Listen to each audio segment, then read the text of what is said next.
Seat allotment होते ही कौन कौन से डॉक्यूमेंट की आपको जरूरत पड़ेगी।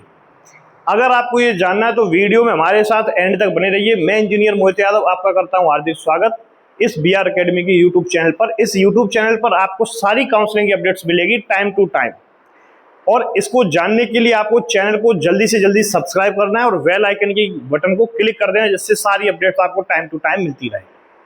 तो आइए सबसे पहले जानते हैं सीट अलॉटमेंट जैसे ही होगा तो कौन कौन से डॉक्यूमेंट है जिसकी आपको आवश्यकता रहेगी।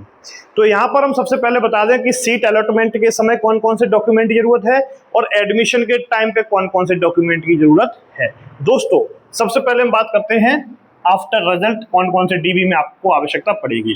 तो इसमें सबसे पहले आपको मैं बता दूं कि जब आपका रिजल्ट आउट होगा उसके बाद जो डीवी होगा तो उस डीवी में सबसे पहला डॉक्यूमेंट जिसके बिना एडमिशन होगा ही नहीं, तो वो डॉक्यूमेंट है आपकी 10th की मार्कशीट। 10th की मार्कशीट, इसके बिना दोस्तों आपका एडमिशन होना असंभव है। तो सबसे पहले अगर आपके पास 10th की मार्कशीट नहीं है ओरिजिनल, तो उसे जल्दी से जल्दी ओरिजिनल मार्कशीट को कलेक्ट करें, पहला काम। दूसरा काम आपका कास्ट सर्टिफिकेट। अगर आप ओबीसी, एससी, एसटी या ईबीसी किसी भी कैटेगरी में आप आते हैं, या जनरल ईडब्ल्यूएस,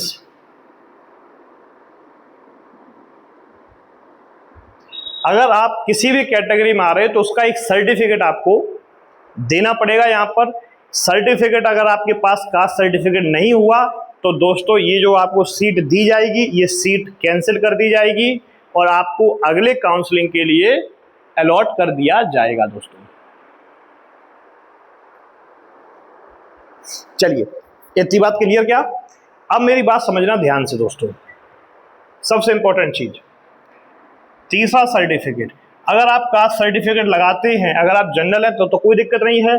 इसके अलावा अगर आपके पास ओबीसी, एससी या एसटी या जनरल ईडब्ल्यूएस का सर्टिफिकेट है तो वो आपको यहाँ पर दिखाना पड़ेगा।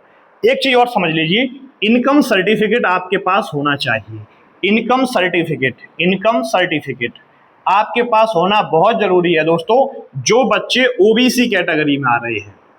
याद रखना, अगर आप ओबीसी कैटेगरी में हैं, कास्ट सर्टिफिकेट भी है, लेकिन अगर आपके पास इनकम सर्टिफिकेट नहीं है तो आपका एडमिशन कैंसिल किया जा सकता है, क्योंकि ओबीसी कैटेगरी में एक नॉन क्रीमी लेयर होता है,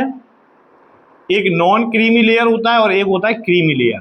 नॉन क्रीमी लेयर वो लोग होते हैं जिनका आय प्रमाण पत्र जो होता है वो गरीबी रेखा वाला होता है। दोस्तों 8 लाख आय से कम है तो आप नॉन क्रीमी लेयर में काउंट किए जाते हैं, तो आपको ओबीसी कैटेगरी का कोटा मिल जाता है। उम्मीद करता हूं ये जानकारी बहुत सटीक है। हो सकता है ये जानकारी आपको ना पता हो, क्योंकि हम यहाँ बहुत सारे बच्चों का सिलेक्शन करा चुके हैं, अपने हाथ से अपने बेटा सबकी फाइलें बनाई हैं। बहुत से बच्चे रिजेक्ट हो जाते हैं केवल अपने इस डॉक्यूमेंट की वजह से। इसके बाद दोस्तों अगर हम चौथे नंबर बात करते हैं, फिर आपका इंपॉर्टेंट होता है डोमिसाइल सर्टिफिकेट, यानी कि मूल निवास प्रमाण पत्र। तो ये सर्टिफिकेट भी होना बहुत ज्यादा इंपॉर्टेंट है। मूल निवास, आय प्रमाण पत्र, जाति प्रमाण पत्र और 10th की मार्कशीट, ये वो सर्टिफिकेट है जिसके बिना आपका डॉक्यूमेंट वेरिफिकेशन हो ही नहीं सकता है दोस्तों। इसके बाद आगे चलते हैं 5वें नंबर पे। दोस्तों 5वें नंबर पे आपका एडमिट कार्ड जो आपको मिला था वो आपके पास सुरक्षित होना चाहिए। अगर नहीं है तो डाउनलोड कर लेना, कल उसका भी लिंक आ जाएगा, ठीक है। और 6वें नंबर पे एक आपका रैंक कार्ड, एक आपके पास होने चाहिए फोटो। ये वो चीजें हैं जो आपके पास होना बहुत जरूरी है। जैसे ही सीट अलॉट होगी ये सारे डॉक्यूमेंट आपको सबमिट करने पड़ेंगे।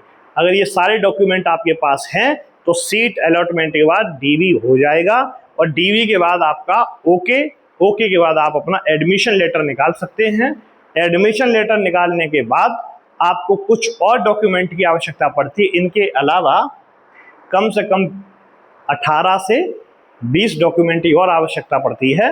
ये डॉक्यूमेंट आपके पास उसके बाद तैयार होने चाहिए। अगर आप चाहते हैं कि हम वो पूरे 18 से 20 डॉक्यूमेंट आफ्टर डॉक्यूमेंट वेरिफिकेशन के बाद जब आप एडमिशन के लिए जाते हैं उस समय जो जो डॉक्यूमेंट की आवश्यकता रहती है, अगर आप चाहते हैं कि ऐसे डॉक्यूमेंट की आपको ज़रूरत है तो मुझे कमेंट में बताएं और लिखें कमेंट में कि सर डॉक्यूमेंट रिक्वायर्ड को लेकर के फुल वीडियो बनाइए। तो बेटा आपके लिए डॉक्यूमेंट रिक्वायर की एक फुल वीडियो हम बना देंगे। मैं उम्मीद करता हूं कि आपको ये वीडियो बहुत अच्छे से समझ में आ रहा होगा। तो आज के तरह काफ़ी, अगले वीडियो में हम बात करेंगे टीसी की दोस्तों, कि टीसी यानी ट्रांसफ़र सर्टिफिकेट की आवश्यकता कब होती है। धन्यवाद।